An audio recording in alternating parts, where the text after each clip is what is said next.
Well, happy Friday, Prerna. How are you?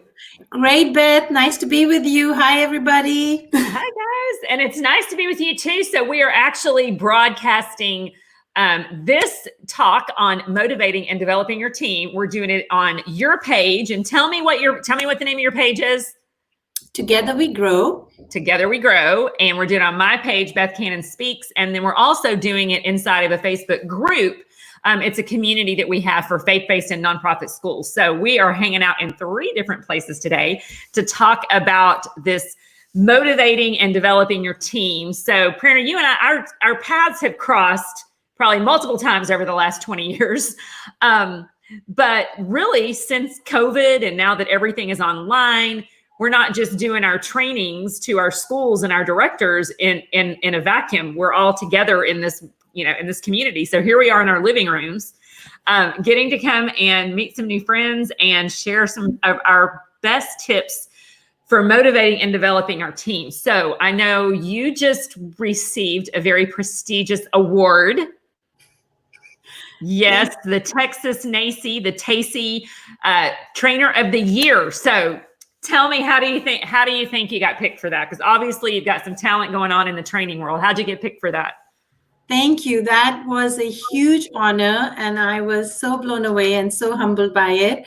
I think it all came together because of 35 years of being in the business of early childhood. And, training is my passion. And the Dallas chapter, the Dallas AYC sponsored me, nominated me, which was very kind of them. And I know I join a very long line of highly talented presenters and trainers like yourself. I know you're doing amazing work, and you inspire me. You totally inspire me, Beth. So it's an honor to join you. It's an honor to join you. Yeah. And so tell us, what do you do with Together We Grow? That's the name of your business, Together We Grow. So what's your focus for training? Like, what's your secret sauce in training? So yes, Together We Grow is my business. I started about 2.5 years ago, and I am passionate about it. When I created Together We Grow, it was for 3 things: professional development, coaching, and consulting. And by God's grace, I have done all 3 consistently for the 2.5 years. Coaching in classrooms, that is my passion, helping challenging behaviors, coaching families. So coaching families, coaching teachers, consulting for high quality, because every child deserves a high quality program, consulting for leadership, in that role.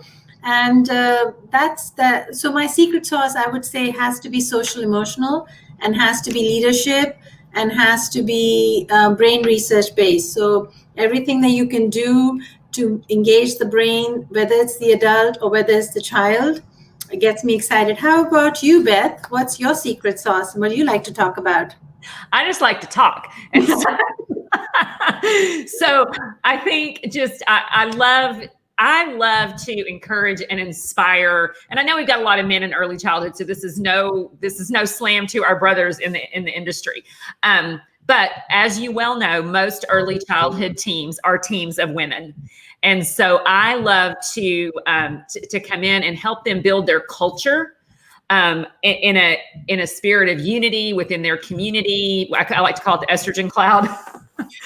And, just starting with helping them create their culture, that is a passion, helping them to be the best version of themselves. Because what we know is if we show up as an unhealthy version of ourselves, it greatly affects the school culture. And so, the business owners who own childcare centers, or the directors of these nonprofits, they invest their time, their money, their energy into these teams. And so many times when things go wrong and the wheels fall off, I find that it's a lot of personal junk being brought into their work environment, and they've got a negative culture. And then that messes up, that funnels from the out to the parents, down to the children. And then the children end up suffering because there's all this backbiting, going on. And so I would say that is my passion, is just helping people to be very self-aware, and helping directors create cultures and systems. And, we'll talk about some of those different things, but I love to see transformation. I'm a learner. I'm a lifelong learner. I love to read. And I've been doing online training myself, like not training online as the trainer, but as a learner. I've been an online learner for a long time. And so I love to learn things and then take those things that I learn and apply them to the job. So I would say that's one of my favorite things to do. And it's a little bit unique in the early childhood industry. I think we're like soul sisters, because I love to learn as well. And the more I'm learning, the more excited I get. I get like a child when I learn something new and I get to implement it. This joy just rushes through me. I'm like, oh my God, I've learned something new. Like, yeah. And then as soon as you learn something new, are you like, ooh, now how can I teach this to people? I think that's the teacher in us. I think we want to share. When we get some good nuggets, we want to share the nuggets. I think we have teacher blood in our DNA. Oh, I think teaching is a spiritual gift. I believe that God made you a teacher, or he made you something else. And there are lots of other things. Yeah, it's a calling. And I think if you're on earth to make the world a better place for people or children in general, it's a calling. Yes. And so we are definitely in the same camp for that. And I think many educators watching us are probably in that same camp and can relate to us. You know, you find somebody that you can align with and off you go. And it's an excitement, you know? You know, and you're so right. Oh, Terletha just popped in. Hey, our mutual friend Terletha McDonald is on, and a friend from Indiana. So I can see some comments there on the side. But you know, I just spoke with a friend this morning, and she actually runs an association of childcare directors, a faith-based association, and she sent me a text and she's like, gosh, I just had 2 of my directors resign. And she's like, gosh, how can we encourage them? Like, cause these are great people who are they're done. They're like, I can't, it's too stressful. You know, this is the COVID, the stuff, it's too hard. I can't do this. And it went back to, well, are they camping out on their calling, or was this just a job for them? And, you know, maybe and all our seasons always end, but you know, is this truly a season end? Like, I know that I'm supposed to do something else right now and this season's over and I need to step away so someone else can fill these shoes. Or is it, okay, sister, we need you to break through and we need you to not break down because your team needs you.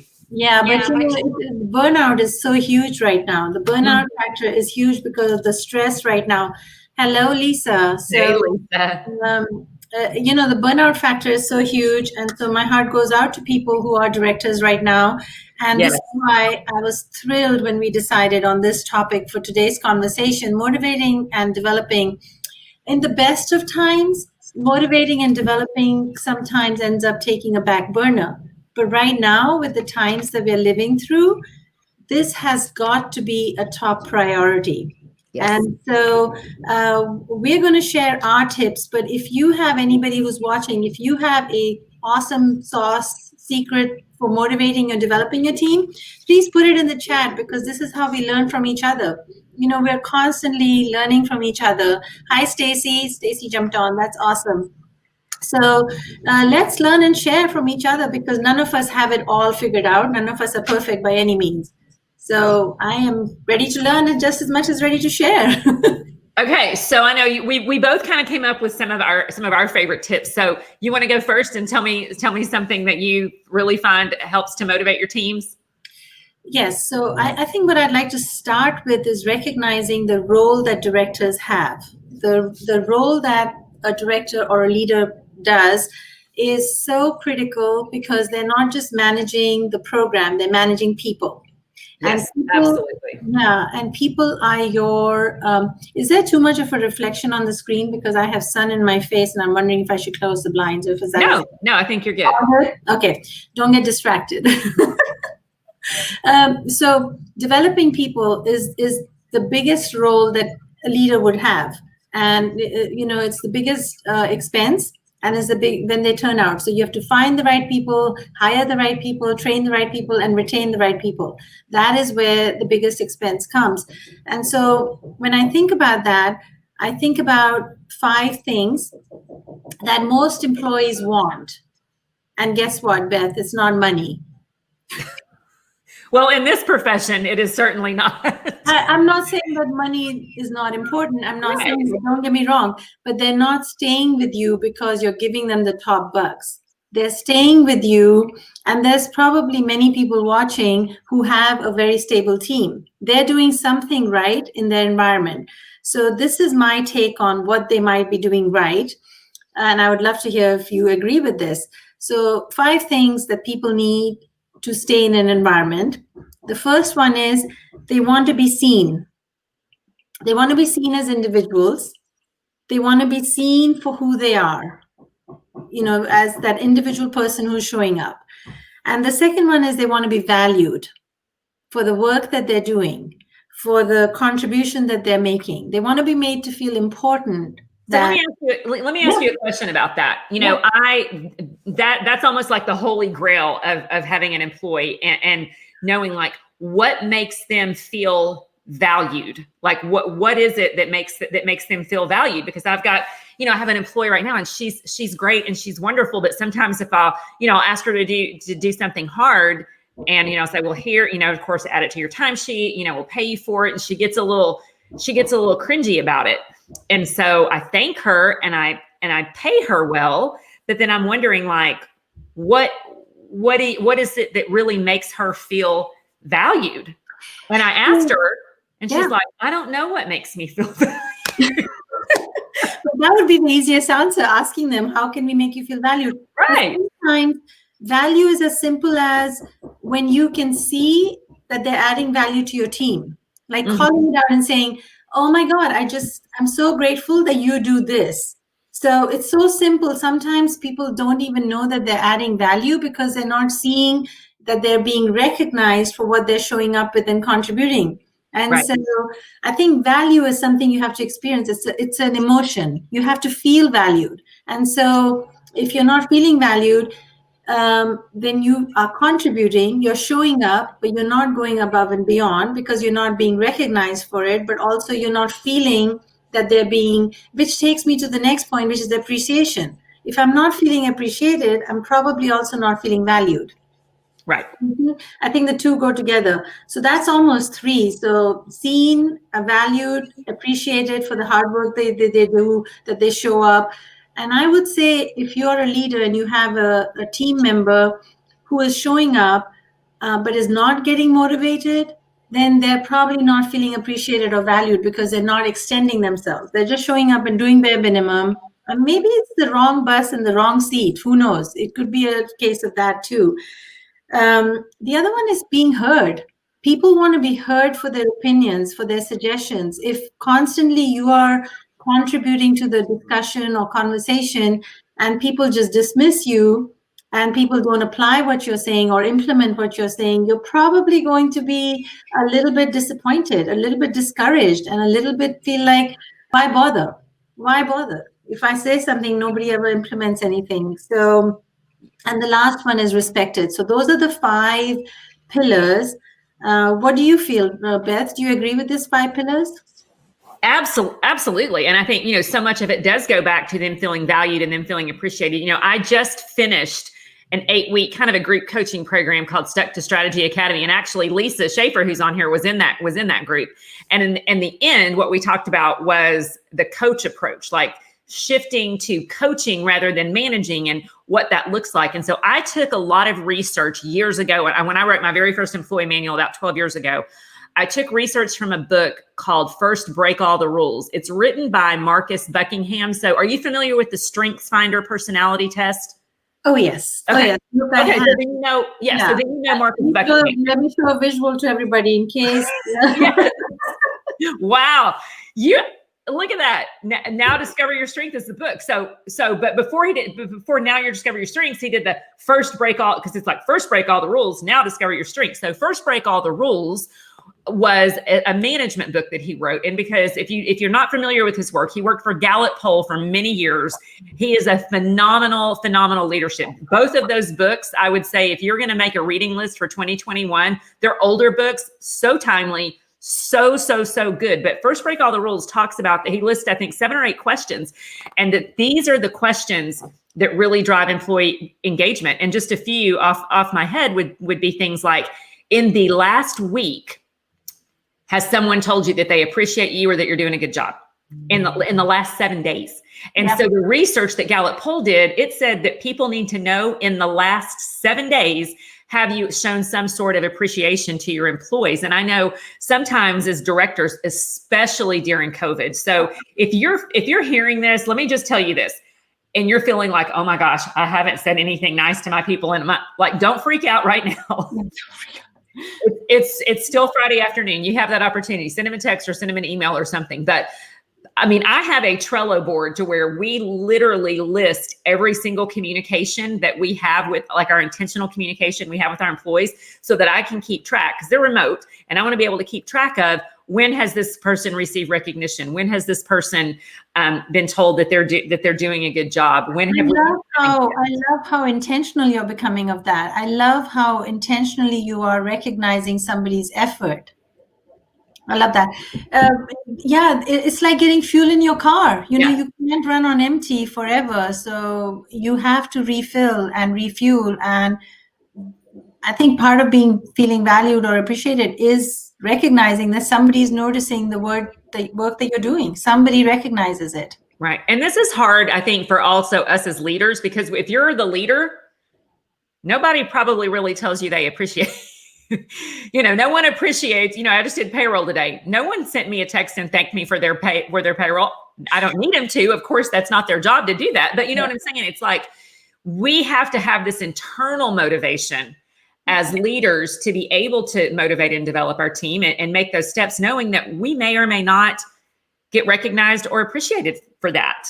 I mean, maybe you will, but maybe you won't. And I think settling into the fact that we can't be approval junkies, because that's going to get us all in a bad place if we don't feel appreciated by our team because we're leaders. Okay, hang on. Sandy had a comment. Sandy says, I have a staff member who had a hard week and we had a difficult conversation yesterday. I know she's deflated. Suggestions. Yeah. Go ahead. After you've given advice, Beth, go for it. So, I mean, Sandy, you didn't give, I don't know the details of the hard week. Was it a hard week because it was something that happened at work?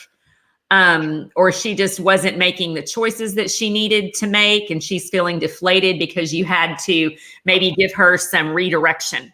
Maybe that, is it, if that's it, if she's having difficulty, with the redirection, I would say it takes 40 positive comments to overcome one negative, right? And so she's going to, if depending on her mindset, student behavior. Okay. So student behavior. Oh, let me jump in there, because that's your realm. You hit it, sister. Student behavior is so draining. It is so draining. So here's what I would do for your team member who's struggling with challenging behaviors in the classroom.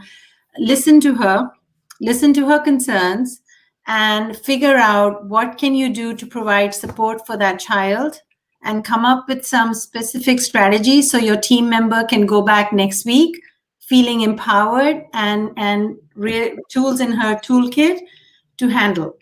And without knowing the challenging behaviors, it's hard to give specific coaching advice for what will work. But what I will say is the staff member needs to recognize that it's not her fault, that she is doing her best, and that maybe there's something else that we haven't explored that we could explore, or we could consider maybe having somebody do some observations in the classroom to see what is the trigger, what is the pattern, so you can unpack it. If you want to go deeper with this, find me on my website and we can chat offline, because this is something that is happening, Beth, in so many classrooms and so many schools right now. The stress level is here. Huge. And the teacher is feeling like, I can't give any more. I have done everything. So there's some comments. Okay. She wants the child out of the yeah, everybody wants the children out of the classroom, or the children fixed. But look, we can do something. We can help. She's so mad at me.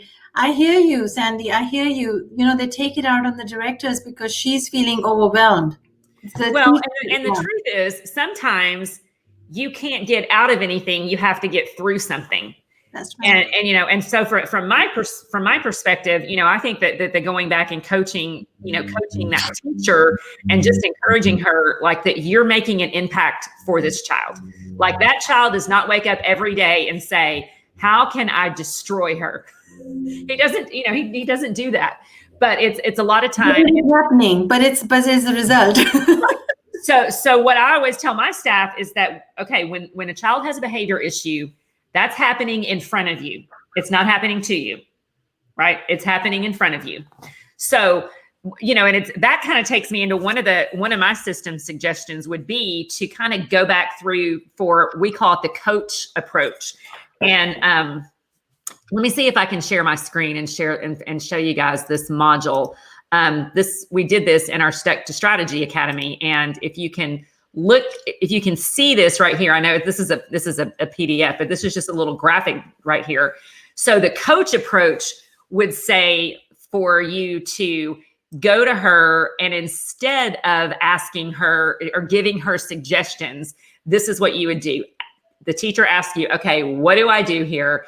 Then the teacher uses her own critical thinking skills to come up with a solution. So what are your thoughts? What are some things that you think that you can do? And then that kind of empowers her to come up with some ideas. And maybe she's spent and maybe she doesn't have any. Maybe you can, drop a hint. But empowering their thinking skills is really going to help them to improve and be the teacher that they need to be. Because the truth is, you can give her all the strategies that you want, but until she realizes that the magic is in her connecting with this child and learning some strategies and putting them in place, she's going to continue to spin on that, because you want her to be able to think for herself. Because the great news is, when she can begin to think for herself, it gets to free you both up to go back and do your own jobs. And I know that ultimately that is what you would like to see, right? Is for that teacher to be able to do her job so that, Sandy, you can do your job. Because you can't do your job if you're trying to help her do her job. So, thinking about how you can possibly, empower her. And then maybe how can you give her breaks? Not that you need to enable her, because I'm a big believer in we cannot have codependent behavior at work. Like, we need to be able to set clear boundaries. But what if on occasion you could go in a room and say, you know what, why don't you take a 10-minute break and let me come in when things get heated? And then you could possibly maybe step in and just give her a break, let her go take a drink. But then remind her too, and I will just say this last thing about this, remind her too of the power of her breath and that child's breath. Because we all have lungs and we can all catch a bubble and then slowly let that bubble out. 10 deep breaths can lower your respiration rate by like 40%. Okay, so remember that. Teaching that child to breathe through these things, if you can get his focus, and then helping the teacher learn how to just breathe, helps so much. This is why we're friends, Beth. Because breathing is one of my go-to techniques for everything. Breathing is something that is so natural and we take it for granted. But when we slow down and take deep breaths, it can actually change your brain state. There's actual research that goes, it can change your brain state. And so even when you're stressed and overwhelmed, breathing is something that we can remind our brains to do. So thank you for mentioning that. And I love your coach approach, because we do want to empower people. We don't want to enable staff. We want to empower staff. And if they can think through a solution like you're saying, it's going to help them to be like, okay, what can I do and what haven't I tried? Yes. Well, and I know too, in director kind of director DNA, just because I've worked with them for so long. For those of you guys who are familiar with the Enneagram, it's just a personality test, kind of like StrengthsFinder. But a lot of directors tend to be a type 2. And all that means is that they're in their true hearts, they're helpers. That's all that it means. It's not really a label. It's just kind of an identifying tool. But when so many directors are 2s, their true heart is to want to help people. So when we're healthy as 2s, then we can kill it, right? We can lead, we can direct people, we can create beautiful things. But when we're an unhealthy 2, we take on the burdens of needing to fix everyone's problems. So Sandy, I don't know if that's where you are. It's where you have this burden that maybe you always have been fixing all the problems. So now they're looking to you to come in and fix all the problems. My challenge to you would be, or anyone who's listening, if that's a challenge that you're having, is really think about how you can empower these teachers to think through these things. Because the truth is, and Prerna, you tell me if you agree with this, if this person has the true calling to be a teacher, she will inherently come up with some strategies to help this child in the situations. I mean, of course, unless there's any extenuating developmental things going on that would maybe need some additional training. But would you think that for the average typical behavior, and Sandy did mention that it's age appropriate behavior. So I agree. I think, teachers can come up with a solution, but they can't when they're stressed and overwhelmed. Yes. So I have to point that out because, the emotional brain doesn't let us strategically think of ideas. Yep. So when somebody's overwhelmed and stressed, they have to first calm their brain down. Then you can problem solve. Then you can analyze. Then you can reflect. Then you can come up with solutions. So yeah, I think it's definitely, everybody's capable, right? Everybody has a brain that is capable of doing this. We just have to guide them from their emotional brain to the executive brain so they can think about it. And I see that we have some new people joining from Texas and Missouri. Welcome. Yes. Hey, friends. Okay, let's move on. Let's move on to another tip that I think is so important for leaders to have in motivating your team is to have systems in place. Now, yes. This may not be a direct connection to motivating your staff, but I am a firm believer that if your office if you are a wreck on the admin side of your business, you have a hard time focusing and being intentional about motivating your team because you don't know where to look. So systems, what do you think about that? I love it. I'm a systems person. I have to have system for everything. I have to have organization for everything. I also think sometimes directors, and this may not be anybody who's listening, but I have seen directors who feel a sense of importance when they're putting out fires. The more fires they put out, the more they feel like their team leans on them, the more they feel like their team wants them, and they feel important. You see, it goes back to that feeling of I'm contributing. Yes. That is not an efficient way to run a business. Systems is your best friend. If you can have processes and systems and procedures that somebody can figure out where to find stuff, how to do the next step, you will run an efficient place. And promise me, they will still need you and they will still love you, but they'll be standalone systems. Yes. Well, and in the Stuck to Strategy Academy that we just had, again, it was this 8-week group coaching program that would take them from like being stuck, and then we did different strategies on their time management and all kinds of different things we worked through, and all the way down to coach approach. But we started with systems and time management and their processes. And I had one director tell me, I haven't been able to get my projects done because I keep getting interrupted. And then she put in parentheses, but I like the interruptions. I'm like, oh gosh. I'm like, okay, yeah. You can't always like the interruptions. You can't, but I mean, we deal with them. It's part of it, but we can't always, need to be needed. And we have to have these systems in place. But this is what I also believe. If you have systems in place and you have figured out what you need to automate, delegate, and eliminate. That's right. If you have those things in place, it does free you up to be able to manage a few more interruptions. I know my friend Lisa's on here, and she's dealt with a lot of interruptions, this semester, and she's had some staff turnover and has been, kind of in this need to hire and find quality teachers. And I know that she has been working so hard to get some systems in place so that when the fires happen, she's not just playing a game of whack-a-mole, like, okay, oh, this problem now this problem now. So she's really been very intentional about getting some back office systems in place so that she's not so drained. That systems will actually also retain your staff, because when people know that how things function, it brings a sense of calm and it brings a sense of peace to the place, and work becomes less stressful. Let's be honest, our early childhood work is very demanding. It's very, very demanding, and it give a lot. So if anything you can take off to absorb any more stress, it's worth it.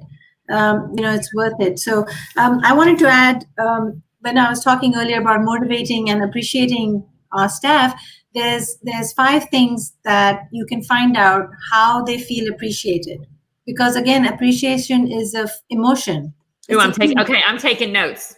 Okay, go for it. Okay, so this is actually coming from this book, The 5 Love Languages at Work. And how do you find out how somebody feels appreciated is finding out their love language. Let me tell you about this love language. Pretend you're going to Italy. So just pretend we could fly. COVID was not happening. We could fly. I would love to be in Italy right now. So if we were going to Italy and we started speaking in English, we would not be able to communicate as efficiently with the Italians. We could use some gestures, we could use some way to communicate, but Italians want to be communicated in a language that they understand. And so love languages of appreciation is exactly that. So if I am buying you t-shirts to say thank you to you for Christmas gift, but your love language is not tangible gifts, you're not going to feel appreciated. You're just going to be like, okay, whatever, thank you. And it goes in your closet, in the back somewhere. We all have those somewhere stashed away. So here are your 5 love languages. Identifying which might be your team's is the absolute crucial way to make them feel appreciated. I absolutely know that every leader wants to appreciate the team. Right. Oh, for sure. Right? Like who doesn't? But the problem is that if you don't feel it, then it's like being valued or appreciated. If you don't feel it, I can't connect with it. So here we go. The first one is the language of affirmation. This is words of affirmation. These people want a thank you note. They want a thank you email. They want a thank you text. They want thank you verbally. They want to hear the words of gratitude. The next one is the quality of time. These people want you to, these are the teachers that pop into your office and say, do you have a minute? And then 30 seconds, 30 minutes later, 40 minutes later, they're still talking to you. Yep. So they feel valued when you give them time. They feel valued when you stop what you're doing and you show up for them. The next one is acts of service. These are the people who appreciate you if you step into their classroom and say, go take 5 minutes, I'll change the diaper. I'll play with the toddler. I will put up your bulletin board. I will carry your heavy things from the car. These are people who feel valued and appreciated when I do something for you, when I do an act of service for you. And the other one is, I said the tangible gifts earlier. These are the people who want flowers, gift cards, t-shirts. This is how you're going to connect with them. And the last one is physical touch. Of course, appropriate touch. Right now, we're not touching anybody. We're doing air fingers and, air. Yes. But these are the people who feel valued and appreciated when you give them a hug, when you give them a high five, when you give them a pat on the back, when you recognize them. And I would say as a director, this is kind of one of those little tricks of the trade, if you like. The first thing in the morning when you get there, even though you have 1,000 things waiting in your office, stop by every classroom and just say, I'm so glad you're here. Just make an eye contact connection. I'm so glad you're here. Don't talk about work. The first initial round should be just a connecting round. The work round can come after that. Don't pop into classrooms and say, have you done this? Have you done this? Don't do that first thing in the morning. You want to take just 5 seconds, popping in every classroom and just saying, I'm so glad you're here. We're going to have a great day. Just whatever it is to see that person as an individual person, connect with their heart, connect with their soul, and you'll be good to go. Oh, great. I'm glad that somebody likes the language. And there was a comment about your systems eliminate confusion and communicates clarity. Yes, absolutely. Oh, there's Nanette. Hey, Nanette. Nanette, tell me what your love language is. I want to know what your love language is. Nanette has been one of my directors. We started our careers about the same time. I think we're both on like year 22 in early childhood, or at least working together. We're on year 22. What's your love language, Beth? What did you relate to when I said the 5? Which one did you? I'm words of affirmation. Me too. But as a leader, that's really, really, really hard. I'm also good with acts of service. If somebody wants to help me with something, I love it. Well, and my husband, his love language is acts of service as well. And so I'll be frustrated that I'm not getting any appreciation. He was like, did you see that I unloaded the dishwasher? I'm like, well, I'm glad the dishwasher is unloaded, but I would have appreciated some appreciation for what we just did here, for this project that we just did, or, it's so sometimes, and we've been married for 25 years. We've been married a long time. So we get each other, but he's not a words of affirmation person. Oh, Annette, your gifts and words. Oh, yeah. I hope you like her little gift you got yesterday. I took her some of my mama's pumpkin bread and a platter. So I love giving gifts though. Like I like to receive affirmation, but I love giving gifts. And so when I get to see people and give gifts. Yeah, so that's something very important that you just mentioned. Our love language that we receive it is not necessarily how we convey it. But sometimes it can be. So words of affirmation could be, if words of affirmation is high for you, you could be writing lots of thank you notes and lots of thank you emails, but the person who's receiving it is not their language and it's not hitting the mark. It's not hitting the bullseye. Right. I actually have how we convey it. But sometimes, I don't know what just happened. Are you there? I'm here. Okay. It just echoed for a minute. I do have a tool that I can share if anybody wants it. When they email for the certificate, if you want it, ask for the tool and I'll send it to you, and you can find out your love language for your team. Oh, I would love that. That would be awesome. Is it just a PDF that you have that you share? I do have a PDF that I can share because you have to actually pay for the love languages to get it. So I have it PDF because I had paid for it one time in my work long time ago. Oh, Kelly Blackwell. She says she's a gift and written words person, and it gets awkward for me when they give me words of affirmation. I believe that. See, it happens. I'm glad that you're relating to it because it is so true. If somebody's not speaking in our language, it makes us awkward. And people who are not huggers and people just go up and hug them because that's their language, they just feel like, you're in my bubble, Well, they don't have to worry about being hugged right now. One of my dear friends is not a hugger, and she was like, this is the greatest thing. Like, she's like, I don't like, when I'm like walking in the park, she's like, I don't like passing people. And she goes, so usually if I see someone coming, I'll go another way. And she goes, now it's socially acceptable because you don't want to pass people and breathe their respiratory drops, right? So you just make a way that you don't have to pass people. It's funny. COVID has been a blessing on many different places. And Nanette is thanking you for your goodies that you shared. My mom is a baker. And so sometimes she'll bake things for my friends. And so I'm very thankful for that because I burn rice. So I'm very thankful for a mom that is a cook. But one of my other ways that I love getting to know people and getting to know my team is I use that tool, the Enneagram.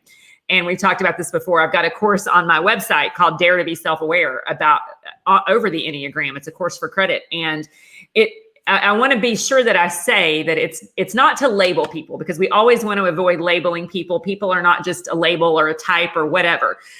But when you get to know what their core fears are and motivations, I think it makes that connection point so that you truly get them. So if you've got a teacher that is a 2, like that she's a helper. Kelly Blackwell, I would love to know what your Enneagram number is if you know it. I'm guessing you're a 3. You're a 3. You might even be an 8, Kelly, which is a challenger.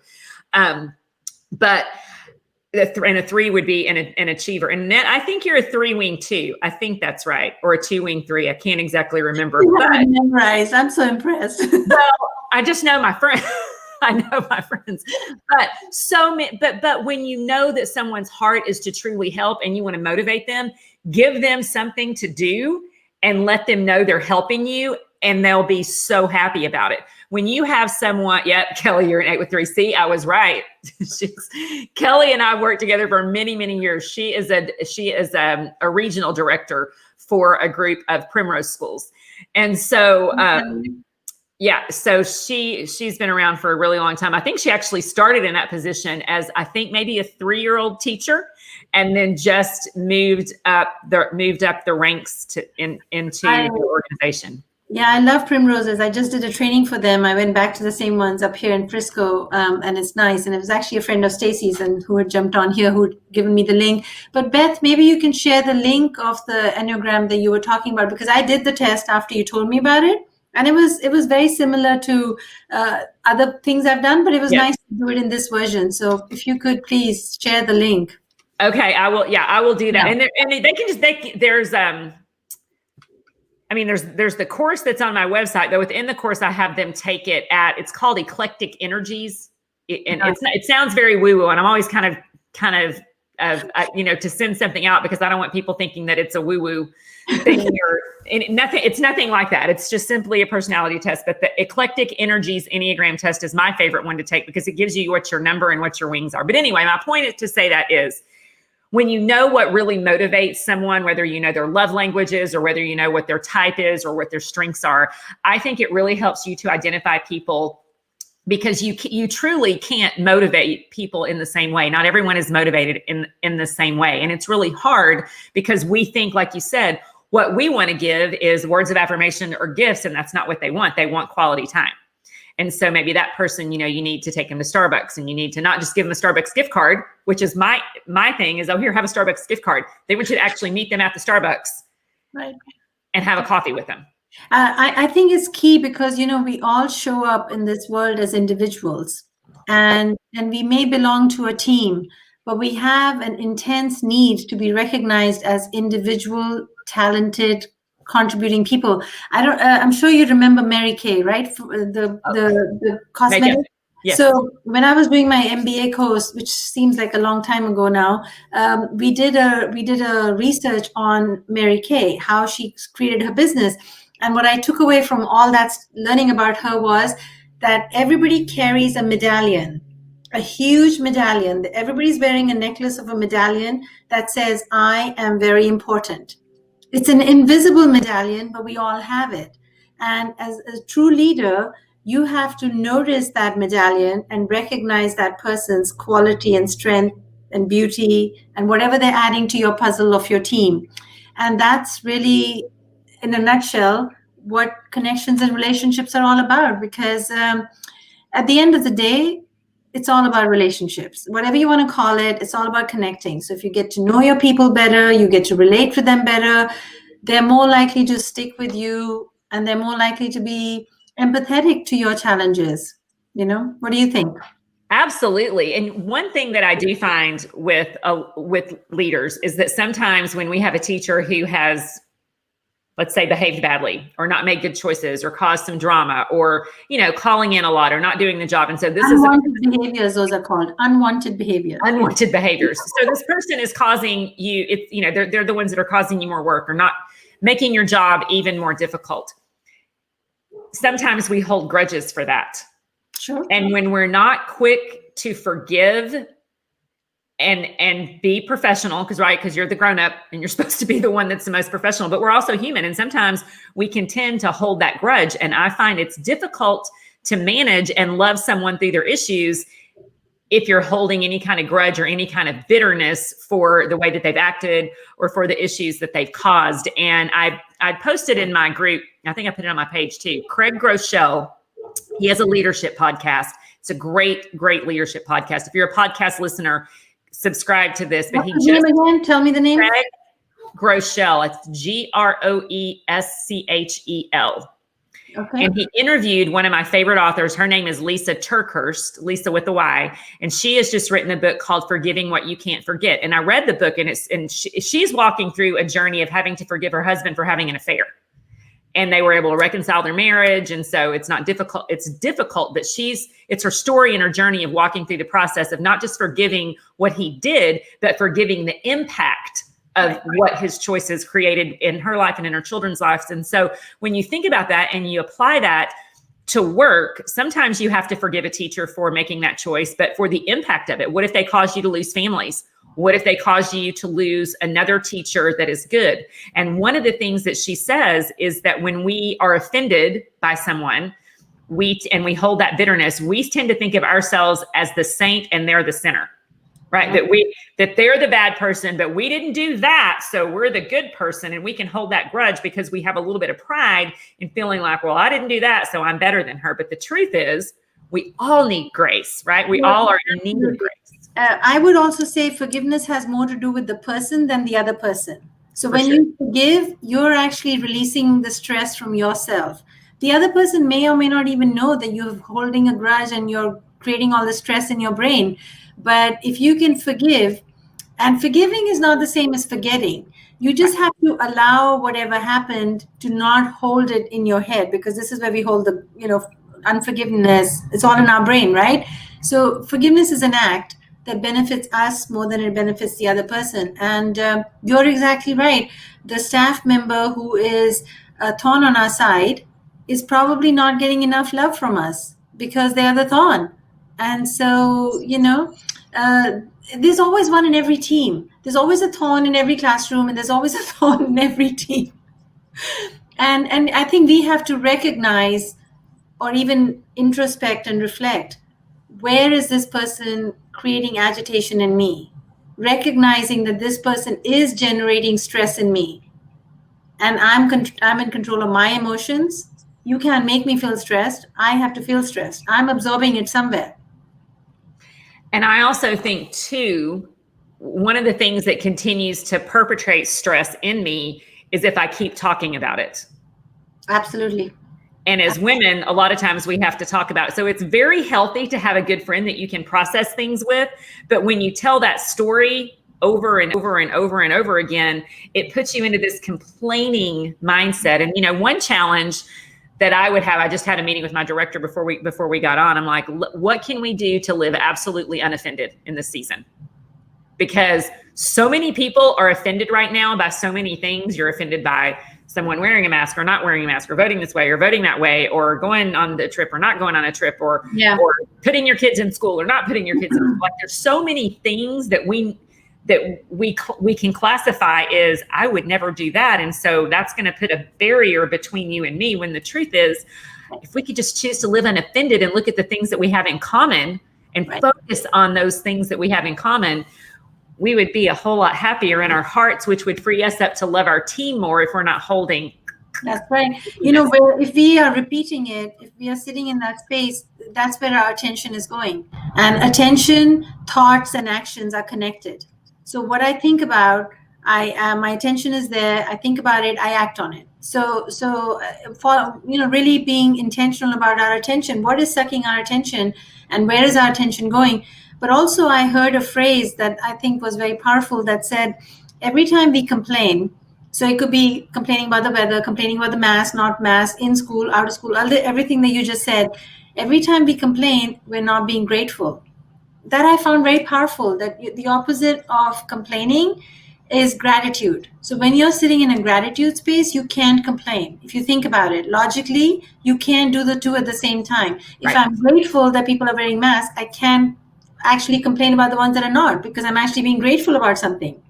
So the opposite of complaining is gratitude. And I think it'll be a good challenge for ourselves as we go through this stressful period to remember, what can we be grateful for, and focus on that. Okay, I lost one step, but I have 5 that showed up. Okay, I'm doing good. That's right. That's right. And and one thing too, as we're beginning to wrap up, just for for motivating and developing, and we've talked about this, just choosing to be intentional about it.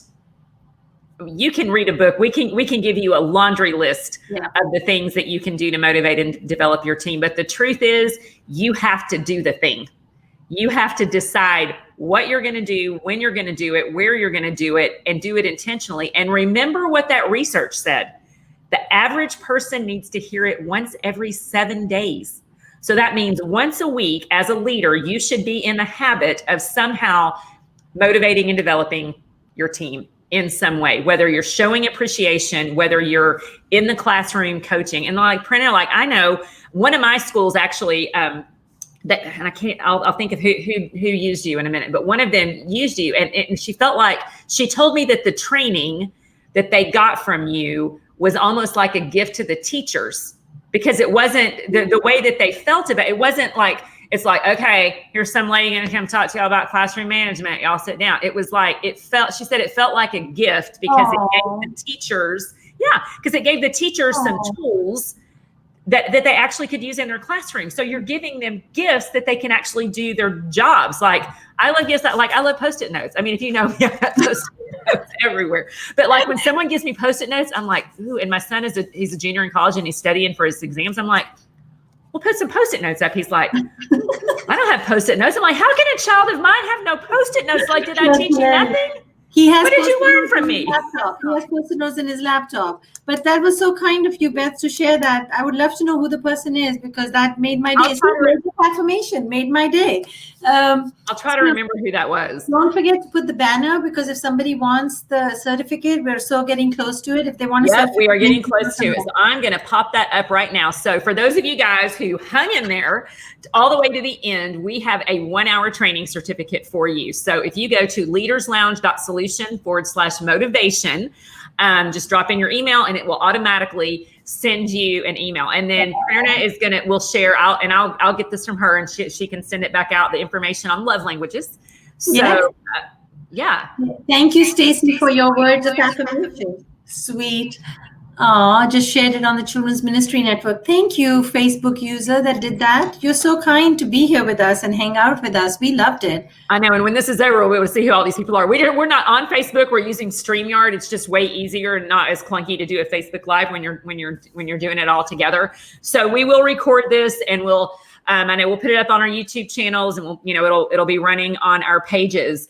But Prerna, do you have any final comments or any great tip that you would want to share while we're here? I would say everybody, if you're a director or a leader, just recognize that you're doing amazing work. Recognize that this is hard. Recognize that you need grace and kindness for yourself. You can't give something to somebody else and you don't have it for yourself.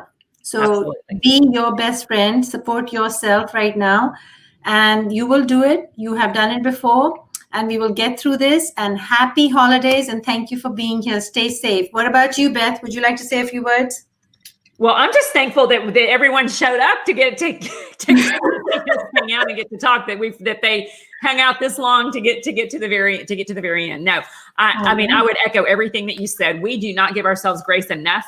And, so I think maybe in this holiday season, just spend some time soaking in the grace that's been given to you, so that you can in turn go back out and spread that kind of grace and cheer. And I know a lot of our schools are going to close for a few weeks, with the holidays coming up. If you're lucky.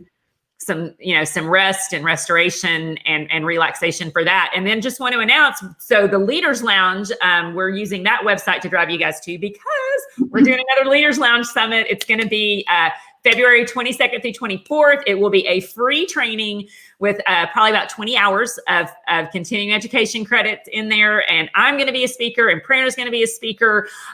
We've got lots of speakers lined up. I know Jerletha, if you're still on here, Jerletha's going to be a speaker. And so we've got a lot of really great content. I know that we should bring Stacy on as a speaker. She's phenomenal with gross motor and fine motor. She is something we should bring on. Then let's talk to, okay, Stacy, we're going to shoot you an email then, Stacy, because you know what? You're the second one that told me that we need to get Stacy Binge into this. Monica Healer from the Texas Weekday Church Education Association. She's a good one to have. And I just noticed, as Sandy said, this was a great way to end the week. Yay! That's awesome. I'm glad that you found this helpful and valuable. Yes. Okay. Don's saying that the FB event didn't work, I guess, it's so strange because it's showing that the event is going on in the COVID group. I wonder why it didn't work. I'm so glad that you're here. Don is another great trainer. Oh, I don't know why it didn't work, Don. Well, we'll add the recording, Don. So we are so sorry about that, because I guess it didn't show up inside of the COVID group. So anyway, Leaders on Solutions, it's coming up the end of February. So you guys, thanks for spending your time with us. You are awesome. You are wonderful. You can do this. You are equipped with every gift and tool that you need to do your job. And so you've got a lot of resources. So if you have any questions, I know you can reach Prerna at Together We Grow. .online. Yep, Together We Grow .online. And I'm sure, oh, hi, John. I'm so happy that Don is here. But I think if you go to this Leaders Lounge .solutions/motivation, you'll get a certificate, and you can reach us both through that. We both have our emails there, and we will probably do this again. This was fun. Who knows? Fun. This was fun. Okay, friends, everybody enjoy your weekend. God bless you all, and we'll see you again soon.